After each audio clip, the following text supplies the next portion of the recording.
Hello everyone, I am Zhu Hongcheng from School of Cyber Science and Engineering, Wuhan University. Now I'm very honored to present our work on LombardVLD at this conference. The automatic speaker verification (ASV) are now widely used in mobile devices. It makes the voice authentication security is very crucial.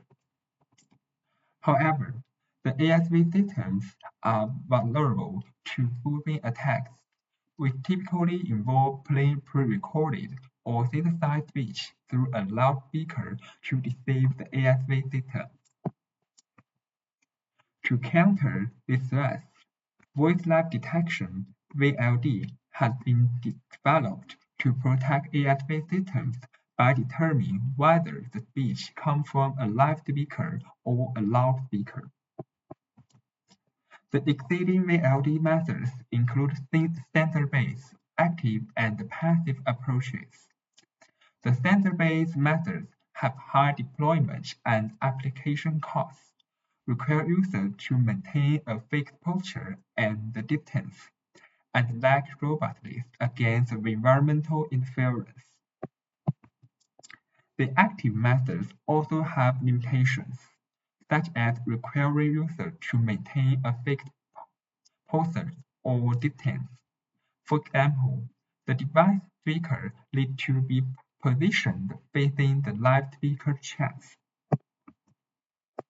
The passive methods are not exempt from limitation either, as they require specific user postures and are sensitive to environmental interference.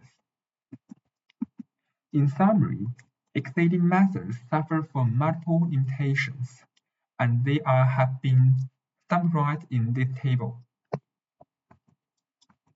In view of the detection mechanism, existing VLD methods primarily focus on detecting differences at the audio signal level, but these methods are not good at cost, convenience, robustness, and generalization. To overcome these limitations, we sought a novel feedback mechanism inherent to live speakers but absent in loudspeakers. This mechanism enables live speakers to adjust to vocal environmental changes, a capability loudspeakers lack. These inherent differences is supposed to be both universal and robust, making it ideal for VLD. The feedback mechanism we identified is the Lombard effect, a physiological reflex controlled by the cortical networks of the human brain. It causes live speakers to involuntarily adjust their speaking patterns in noisy environments to enhance clarity. Since loudspeakers lack cortical brain networks, they cannot replicate these effects. This makes it a promising feature for VLD. We conduct acoustic analysis on speeches without and with Lombard effects, and find that the Lombard effect leads to increase in speech energy, pitch, and the first format F1, with energy distribution shifting towards higher frequencies. This indicates that the Lombard effect results in significant acoustic feature changes. We then extract these feature changes across the dataset and compare their distribution with that of loudspeakers. The results show that these acoustic feature changes in live speakers are largely independent of speaker identity and gender, and clearly differ from loudspeakers. This suggests that the feature changes caused by the Lombard effect are universal and robust. Therefore, we propose the LombardVLD, a novel VLD framework based on human auditory feedback. It extracts differential features from speeches produced under two different noise conditions for detection. We use speech-shaped noise SSM to trigger the Lombard effect. Speech produced at 30 dB is plain speech, while speech produced at 80 dB is Lombard speech. We designed threat models for both common and advanced spoofing attacks. Advanced attacks might attempt to simulate the Lombard effect of loudspeakers to bypass LombardVLD. Our framework is designed based on ICAPA TDNN, a top speaker clarification framework.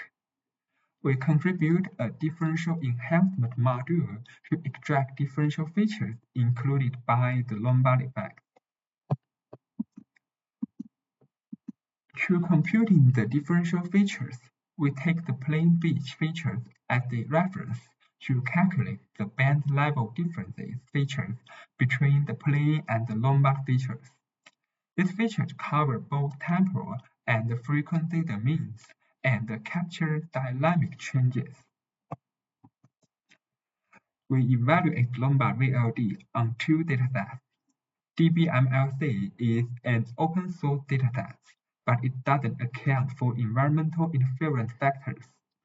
To address this limitation, we constructed DBMLC, which includes diverse environmental interference. The table compared the two datasets. Additionally, we present the candidate word list used for generating Greek-like Mandarin sentences and have developed a dedicated recording website to facilitate the data collection. The recording environment is depicted in Figure 9, and we document the recording process with different devices. These measures ensure that DBMLC reflects practical applications galleries for evaluating the effectiveness of LombardVLD in real-world applications. Now, we will share our experiment results in 5 aspects. The results of basic detection performance show that LombardVLD achieves satisfactory detection performance on 2 datasets and is unaffected by speaker identity or gender. The results of the robust evaluation indicate that LombardVLD is suitable for real-world applications, with its performance largely unaffected by factors such as device type, user posture, and environmental noise. The results of generalization evaluation show that LombardVLD can also generalize to unseen speakers, gender, and datasets, which indicates that the differences caused by Lombard effects are universal. We've detailedly compared the LombardVLD with traditional methods. Due to the time limit, we invite you to refer to our paper for details. Conventional spoofing attacks failed to pose a threat due to their inability to replicate the Lombard effect. Even advanced spoofing attacks, which attempt to mimic the Lombard effect after LombardVLD is released, pose only a minor threat due to their limited spoofing capability. In summary, the LombardVLD is the first to introduce the Lombard effect, a human auditory feedback mechanism for VLD. It delivers strong performance with low cost, high accuracy, robustness, and generalization. Thank you for your attention. If you have any questions, please feel free to contact us. Thank you.